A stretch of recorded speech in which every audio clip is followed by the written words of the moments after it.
Le DAF Fresh Morning, c'est 104.5 tonnes de bonne humeur. Tous les matins sur Urban FM. La meilleure radio de la capitale. La meilleure radio de la capitale. Vous êtes sur les 104.5 Urban FM, la station urbaine, et vous écoutez le DAF Fresh Morning. On est avec Mosley. Rebonjour. Rebonjour DAF Fresh, rebonjour tout le monde. Tu allais marcher à l'arbre. Oui. Sans les preuves. Oh, va sur les réseaux. Quels os? Va sur mon statut WhatsApp. Voilà. Bientôt, je vais balancer une belle vidéo que j'ai pu prendre le WhatsApp de Mosley, au cours de la randonnée. C'était très bien. Mais cette fois-ci, c'était encore un peu mieux. C'est vrai que... Oh, tu étais avec G? Oui. Tiens, pour que c'est pour bien que c'est cassé. Oui. Il était là. Et je crois qu'il a ressenti les effets de ce que nous faisons là-bas. Parce que c'est quand même un très beau parcours. Et je pense qu'il faut aussi améliorer un certain nombre de choses. D'ailleurs, j'en parlerai à qui de droit. Voilà. Donc, tous les samedis? Non, tous les dimanches. Ah, c'est pas samedi? Non, c'est dimanche. D'accord. Tous les dimanches. Alors, donc, cette semaine, tu es d'attaque. On commence par quoi? Alors, on va commencer par la tournée du président de la transition dans le Wellington. Vous savez qu'il était dernièrement à OIM, où il a rencontré énormément de populations, qu'il s'agisse d'OIM, Bitam, Minzig, Medune, sauf Mivoul, bien sûr. Donc, à partir de cet instant, on a pu constater qu'il y avait un engouement indéniable parce que au regard des foules qui se sont mobilisées pour l'accueillir, on voit bien qu'il y a dans le septentrion un bel attrait pour l'Iringema. Ça veut dire qu'il y a une certaine population, du moins une grande majorité de la population le suivent et qu'ils aimeraient qu'il poursuive ses activités. D'abord, ça a commencé par Zorongwan qui est un carrefour entre Medzong et la ville d'Oyem, il y a à peu près, je crois, 7 ou 8 km d'Oyem, et qui est un petit carrefour, du moins qui était un petit carrefour, puisque la voie est en train d'être améliorée, qui était un carrefour où on a, dès le lancement de la transition, il y a eu la construction d'un hôpital, rural, et qui a été inauguré cette fois-ci par le président de la transition, soit à peu près, on va dire quoi, 16-17 mois par là, ou moins. Mais c'est un hôpital aujourd'hui qui répond quand même à des standards, qui peut accueillir aussi bien tout ce qui est en rapport avec la médecine, en rapport avec par exemple les analyses médicales, on peut t'ausculter, des hospitalisations, ce qui est souvent rare dans l'arrière-pays. Donc à partir de cet instant, c'est ce premier point qui a marqué son arrivée à OIM. Puis il allait du côté de Medune. À Medune, il y a eu l'inauguration de la direction de la CNMGS locale, mais également l'ouverture d'un centre j'ai envie de dire une pharmacie qui a été ouverte là-bas, parce que ce sont des choses qui sont souvent difficiles à retrouver dans un certain nombre de coins qui sont plus ou moins enclavés dans notre pays. Et il y a eu l'étape de midi qui a été quand même un moment fort dans la mesure où le rendez-vous avait été pris, et ce rendez-vous pris devait plus ou moins coïncider avec, on va dire, la fameuse question qui est posée aux autorités de la transition depuis leur arrivée, notamment à quand la libération de Kelly Ondobian. Kelly Ondobian, pour ceux qui ne se rappellent plus, c'est le chef du commando qui avait pris d'assaut la maison de la radio et de la télévision qu'on appelle la maison Georges Rawiri, où sont logés Gabon Première et Radio Gabon le 7 janvier 2019, et qui avait essuyé une défaite par rapport à sa volonté de mener un coup d'État, donc une tentative de coup d'État. Et à partir de cet instant, il avait par la suite été arrêté, donc maîtrisé, arrêté, avec 2 causes accusées. Ils ont eu droit à un jugement au mois de juillet 2021. Lui, il a écopé de 15 ans de prison.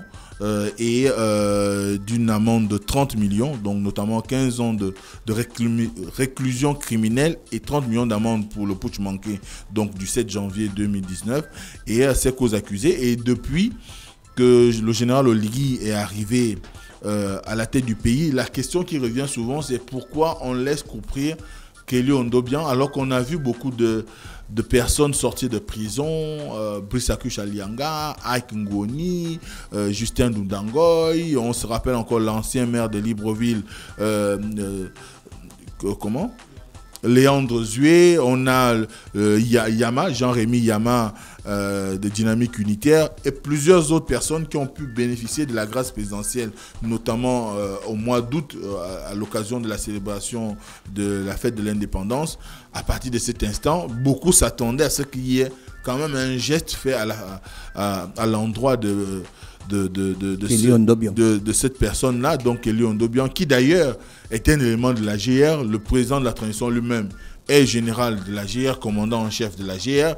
À partir de cet instant, Kelly Ondobian ayant été, selon l'analogie que les gens faisaient au quartier, ou que beaucoup font au quartier, ou l'interprétation, ayant été précurseur dans la mise en œuvre d'un coup d'État par la GR, eh bien, il aurait pu trouver quelques, on va dire, circonstances atténuantes, étant donné que ce sont désormais ses frères d'armes qui ont fait le coup d'État et que ça a réussi, à la différence de sa tentative où il y a eu quand même, je crois, 2 morts enregistrés. Celle de CTRI n'a pas connu des fusions de sang. À partir de cet instant, on aurait pu trouver le moyen de faire sortir Kelly Ondobian de prison. Et c'est ce qui a été au rendez-vous. C'était un des grands moments du rendez-vous de Oligui Nguema et les populations de Mindik. Il a simplement fait savoir aux populations de Mindik qu'aujourd'hui, depuis son arrivée, il y pense. Il pense à pouvoir faire en sorte que Kelly Ondobian retrouve sa liberté et qu'il rentre dans tous ses droits, parce qu'il l'a dit. Et qu'à partir de cet instant, ce qui aujourd'hui constitue un frein pour lui, c'est la loi. La loi, simplement parce qu'il y a eu le dialogue national inclusif qui est passé par là. Et lors de ce dialogue national inclusif, eh ben, la population ou les commissaires avaient demandé à ce qu'il y ait une indépendance de la justice. Et qu'à partir de cet instant, lui, il a moins de manœuvres aujourd'hui pour pouvoir déclencher des opérations de libération ou encore de mise à plat d'un certain nombre on va dire, de situations ayant un rapport avec la justice. Et d'ailleurs, il le dit si bien, c'est que on lui a demandé, les populations ont voulu une justice indépendante, une justice dure et impartiale. Et à partir de cet instant, ce qui lui reste à faire, c'est de pouvoir suivre le cours de la justice. Et d'ailleurs, c'est la raison pour laquelle il a fait savoir aux populations de Mindik qu'il reviendra au ministre de la Justice, qui est l'émanation du gouvernement qui gère ce pan des institutions de l'État, ou ce pan régalien de l'État. Dès qu'il aura senti qu'il y a une possibilité pour lui de pouvoir permettre la libération de Kelly Ondobian, il n'hésitera pas. Donc, certainement qu'il prendra un décret pour la grâce présidentielle. Beaucoup espèrent que ça soit d'ici août, puisque août, c'est souvent le moment où le chef d'État a l'opportunité de pouvoir gracier un certain nombre de détenus ou un certain nombre de personnes qui ont maille à partir avec la justice, mais qui, au regard de la bonne conduite ou du comportement enregistré durant leur détention, peuvent bénéficier de cette grâce-là et retrouver leur famille et vaquer à nouveau à leurs occupations en tant que citoyens. Donc certainement qu'il y aura une éventualité au mois d'août, mais du discours qui transparaît, c'est que beaucoup plus, on pourrait s'attendre à ce que ça se fasse beaucoup plus d'ici fin d'année, la fin d'année 2025, mais n'empêche qu'il reviendra à la justice de donner des gages du moment opportun, du moment qui soit le plus approprié pour permettre à ce qu'il y ait cette libération. Et il faut savoir que Kelly Ondobian, qu'on considère aujourd'hui comme ex-lieutenant de la GR, pourrait plus ou moins recouvrer la liberté. Je ne sais pas si ça va également toucher ses co-détenus, mais naturellement, si le chef du commando est libéré, certainement que ceux qui sont en prison avec lui aujourd'hui peuvent l'être, dans la mesure où on sait aussi qu'il y a eu par exemple la libération de Bala Kengoa, qui avait été enfermé au même moment que Kelly Ondobian. Ça sous-entend qu'il y a peut-être là aussi une possibilité de croire au discours de Oligui Nguema, dans la mesure où Bala Kengoa avait été considéré comme complice de Kelly Ondobian. S'il a eu sa libération, ça veut dire que ce que dit aujourd'hui Oligui peut être considéré comme étant peut-être la vérité qui ferait que Kelly Ondobian ne soit pas en liberté. Mais non, on peut faire des interprétations, mais n'empêche que c'est vrai, la justice aujourd'hui jouit d'une certaine indépendance. On verra ce qu'il en sera, mais en l'état actuel des choses, c'est pas évident que ça se fasse maintenant ou de sitôt, surtout qu'en ce moment, les magistrats sont en grève. On verra quelle sera l'analyse qui sera faite et peut-être que d'ici, comme je le disais, août ou la fin de l'année, on pourra avoir la sortie de prison de Kenly Ondobian. Donc c'était vraiment un moment important. Mais il y a aussi la connexion de l'électricité avec la Guinée équatoriale. Oui, Mosley, je vais y arriver, oui. Excuse-moi, j'avais une question. Le président a dit, soyez patient. Il arrive souvent vers la fin de l'année, le ministre de la Justice autorise au président de la République de donner la grâce présidentielle. Il a parlé de fin de l'année. Est-ce qu'indirectement, il est en train de nous dire qu'il va se présenter aux élections présidentielles et qu'il va gagner? Bon, indirectement, beaucoup de personnes... indirectement, beaucoup de personnes ont pu comprendre le discours d'Oligui tout ce week-end. Hein. Il n'était pas dans un esprit de dire que je ne me présenterai pas. Parce que tout ce qu'il a eu à dire jusque-là, si vous suivez bien depuis du moins l'entretien avec Jeune Afrique, là-dedans, il dit bien qu'il continue à s'occuper des Gabonais. Ensuite, on a tous les discours qu'il a eu à prononcer ce week-end. Aucun ne laissait présager que ce sera quelqu'un d'autre à sa place. S'il promet la libération de Kenly Ondobian, c'est qu'il entend bien se présenter et peut-être il entend gagner l'élection. Maintenant, on verra. On a encore quelques jours, sinon quelques semaines, d'ici le 27, on aura nécessairement la capacité à pouvoir lire si Oligui partira ou il ne partira pas. Mais la réalité aujourd'hui, c'est que quand on voit tout l'environnement qui est autour de lui, encore une fois, on ne le dira jamais assez, à chaque fois, dans ses discours, il laisse transparaître une idée qu'il sera candidat. Mais comme il faut bien que nous soyons dans la norme, étant donné que lui-même ne s'est pas prononcé officiellement, il est clair qu'on ne peut dire que, on espère qu'il se présentera. On espère. Mais non, d'un point de vue aussi, beaucoup peuvent aussi dire qu'il peut ne pas se présenter. Mais ce sont des interprétations. Aujourd'hui, ce qui est clair, c'est que son discours n'est pas un discours qui va dans le sens de dire autre chose que ce qu'on enregistre dans la population, notamment parmi les personnes qui appellent à sa candidature, comme on a pu encore le voir ce week-end, avec près de 10 000 personnes, 10 000 femmes de la province du Haut-Togo qui sont réunies à Franceville et qui ont appelé humblement, je cite leurs mots, à sa capacité à pouvoir se porter candidat parce qu'ils croient en lui, elle croit en lui et qu'elles ont besoin qu'il se présente et qu'il continue à travailler pour le développement du Gabon. Maintenant, lui-même aussi ne s'en cache pas. Il suffit de voir la ferveur avec laquelle, l'enthousiasme qu'il habite lorsqu'il va sur le terrain à la rencontre des populations. Dafresh a parlé tout de suite de l'interconnexion avec la Guinée équatoriale en électricité. C'est vrai qu'au niveau des caractéristiques de l'infrastructure qui est proposée, ce n'est pas la première fois. C'est vrai que par le passé, on nous le racontait,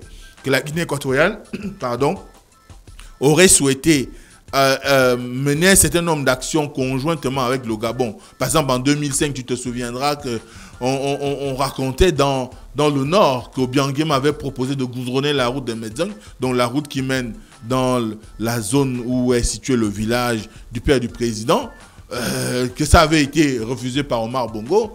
On a parlé de plein d'autres activités qu'ils auraient voulu mettre en mener conjointement avec le Gabon. Aujourd'hui, c'est arrivé avec l'interconnexion. C'est vrai qu'ils sont passés par Moyokie, qui est quand même une zone beaucoup plus dynamique, et dont la frontière est beaucoup plus dynamique à cause des 3 frontières, d'ailleurs en partage avec le Cameroun. Ça voudrait dire que il y a quand même aujourd'hui une situation qui fait que quand Oligui va sur le terrain, son ambition c'est de dire aux populations, je viens pour améliorer votre environnement, on est là, je serai encore là, peut-être je vais continuer à mener des actions.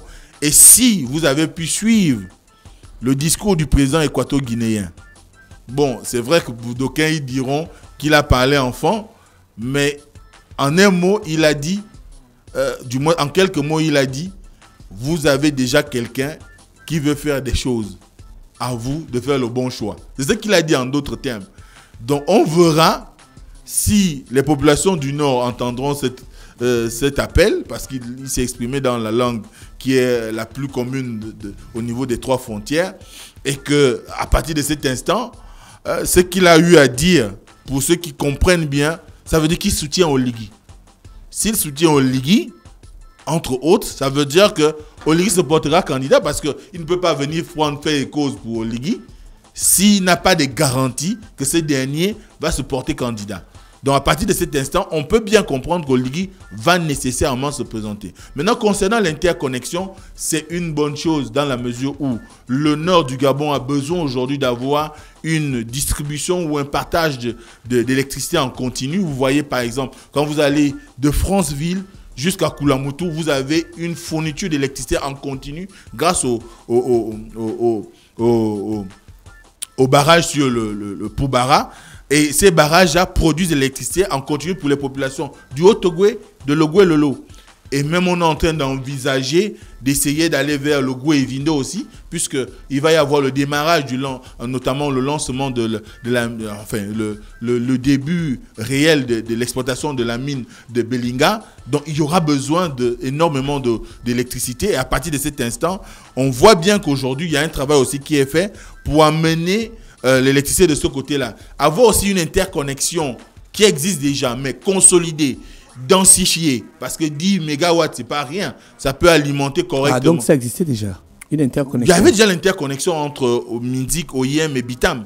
Il y avait déjà, les lignes sont déjà posées depuis. Et il y avait déjà le partage d'électricité. Il y a même l'adduction d'eau qui a commencé. Maintenant, avec le renforcement à travers l'interconnexion avec la Guinée équatoriale, ça va peut-être permettre d'alimenter aussi les zones comme Mivoul, d'alimenter, pourquoi pas, Meduneux, parce que c'est beaucoup pour ceux qui sont spécialistes de la question, c'est à peu près, on va dire, 10 000 à 20 000 foyers qui peuvent être connectés. Donc, c'est beaucoup en termes de fourniture d'énergie. Maintenant, voyons comment ça va se faire sur le plan pratique. Mais n'empêche qu'aujourd'hui, le fait qu'il y ait cette interconnexion marque aussi la volonté des nouvelles autorités à faire en sorte qu'il y ait réellement une collaboration franche entre les différentes sous-parties de la CAC ou de la CEMAC, parce qu'il faut savoir que nous partageons 2 sous-régions. Nous avons la CAC, nous avons la CEMAC, et à partir de cet instant, leur moteur, c'est la libre circulation. La libre circulation tient aussi de la mise en commun d'un certain nombre d'infrastructures. Par exemple, la fourniture d'électricité.